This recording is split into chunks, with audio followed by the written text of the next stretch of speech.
Hi friends, எல்லாருக்கும் வணக்கம். எல்லாரும் எப்படி இருக்கீங்க? நல்லா இருக்கீங்களா? ஃப்ரெண்ட்ஸ், இன்றைக்கி நம்ம சேனலில் ஒரு அருமையான ரெசிபி தான் பார்க்க போகிறோம். ரொம்ப ஈஸியாக சிம்பிளாக நம்ம வீட்டிலையே கேக் செஞ்சிடலாம். பர்த்டேக்கெலாம் வெளியில் தான் கேக் வாங்கணும்னு அவசியம் கிடையாது. நம்ம ஈஸியாக வீட்டில் இருக்கிற பொருளை வச்சு ரொம்ப சிம்பிளாக செஞ்சிடலாம். இன்றைக்கி பார்த்தீங்கன்னா சாக்லேட் கேக் செஞ்சுருக்கேன். ரொம்ப சுலபமாக வீட்டில் உள்ள பொருட்களை வச்சு வெறும் 3 பொருள் போதுங்க. இதை ரொம்ப சுலபமாக செஞ்சிடலாம். வீடியோக்குள்ளே போய் எப்படி பண்ணுறதுன்னு சொல்லி பார்க்குறதுக்கு முன்னாடி நம்ம சேனலில் மறக்காமல் சப்ஸ்கிரைப் பண்ணிக்கோங்க ஃப்ரெண்ட்ஸ். ஓகே ஃப்ரெண்ட்ஸ், வாங்க வீடியோக்குள்ளே போகலாம். இப்போ பார்த்தீங்கன்னா நம்ம சாக்லேட் கேக் பண்ண போகிறோம். இது ரொம்ப சுலபம் தான். ஆனால் ரொம்ப சுவையாக இருக்கும். இதுக்கு பார்த்தீங்கன்னா நான் ஹாப்பி பிஸ்கட் எடுத்திருக்கேன். 5 ரூபா பிஸ்கட் தான் எடுத்திருக்கேன்.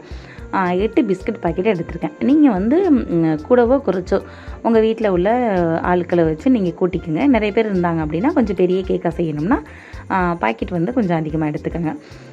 இது பார்த்திங்கன்னா பிஸ்கட் நமக்கு ஈஸியாகவே கிடைக்கும். நம்ம வீட்லேயும் அதிகமாக பிஸ்கட்லாம் வாங்குவோம்.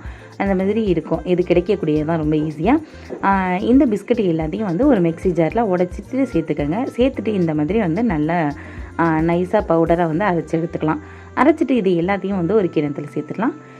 சேர்த்துட்டு 1 ஸ்பூன் பேக்கிங் பவுடர் சேர்த்துக்கலாம். சேர்த்துட்டு நம்ம கொஞ்சம் கொஞ்சமாக காய்ச்சி ஆற வைத்த பால் கொஞ்சம் கொஞ்சமாக இதில் சேர்த்துக்கலாம். சேர்த்துட்டு இந்த மாதிரி நல்லா கலந்து விட்டுக்கலாம். எடுத்தோடனே நிறைய பால் சேர்த்துறாதீங்க, ரொம்ப தண்ணியாக போயிடும். இந்த மாதிரி கொஞ்சம் கொஞ்சமாக பார்த்துட்டு சேர்த்துக்கலாம். இப்போ பாருங்கள், இந்த மாதிரி பதத்துக்கு இருக்கணும். இந்த மாதிரி இருக்கிற நேரத்தில் இந்த மாதிரி ஒரு கிண்ணம் எடுத்துக்கிறேன். எடுத்துகிட்டு அதில் கீழே நம்ம ஆயில் அப்ளை பண்ணிடலாம். அப்ளை பண்ணிவிட்டு பட்டர் சீட்டு போட்டுக்கலாம். பட்டர் சீட்டு இல்லை அப்படின்னா மேலே உங்கள்கிட்ட மைதா மாவு இருந்துச்சுன்னா லேசாக தூவி விட்டுக்கோங்க. எல்லா பக்கமும் தடவி விட்டுக்கோங்க. இப்போ பட்டர் சீட் போட்டுட்டு நம்ம எடுத்து வச்சுருக்க அந்த கலவையை பிஸ்கட் கலவையை அதில் சேர்த்துடலாம். சேர்த்துட்டு இப்போ ஒரு குக்கர் எடுத்துக்கலாம். குக்கரில் கொஞ்சமாக உப்பு, சும்மா கீழே மட்டும் லேசாக உப்பு போட்டுருங்க. கல் உப்பு போட்டுட்டு இந்த குக்கருக்கு மேலே மூடியில் உள்ள அந்த விசிலையும் அந்த வாரையும் எடுத்துடலாம். எடுத்துகிட்டு வெறும் மூடியை மட்டும் போட்டுட்டு இதை ஒரு 10 நிமிஷம் அப்படியே சுட வச்சுக்கலாம். வெறும் குக்கரை அந்த உப்பை மட்டும் சேர்த்துட்டு 10 நிமிஷம் நல்லா ஹீட் பண்ணிவிட்டு இப்போ அதுக்குள்ளே ஒரு ஸ்டாண்டு வச்சுக்கலாம். ஸ்டாண்டை வச்சுட்டு இப்போ நம்ம எடுத்து வச்சுருக்க அந்த கிண்ணத்தை அதுக்குள்ளே சேர்த்துடலாம். சேர்த்துட்டு இப்போ மூடி வச்சிடலாம். மூடி வச்சுட்டு கரெக்டாக ஒரு 30 நிமிஷம் இதை நல்லா வேக விட்டுடலாம். இடையில திறந்து செக் பண்ணி பாருங்கள் வெந்திருக்கான்னு சொல்லிட்டு. எனக்கு கரெக்டாக 30 நிமிஷம் ஆனிச்சு.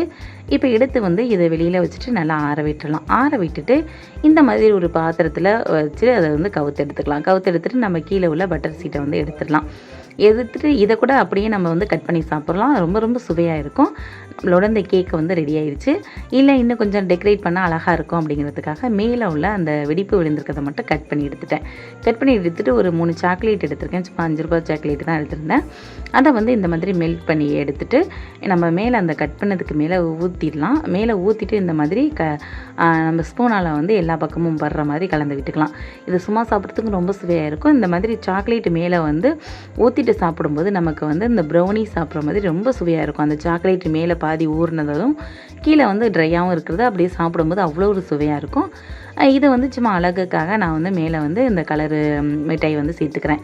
இதெல்லாம் சேர்க்கணுன்னு அவசியம் கிடையாது. பார்க்குறதுக்கு அழகாக இருக்கும், குழந்தைங்க விரும்பி சாப்பிடுவாங்கிறதுக்காக சேர்த்துருக்கேன். உங்களுக்கு விருப்பமான எதை வச்சு வேணாலும் மேலே நீங்கள் டெக்கரேட் பண்ணிக்கலாம்.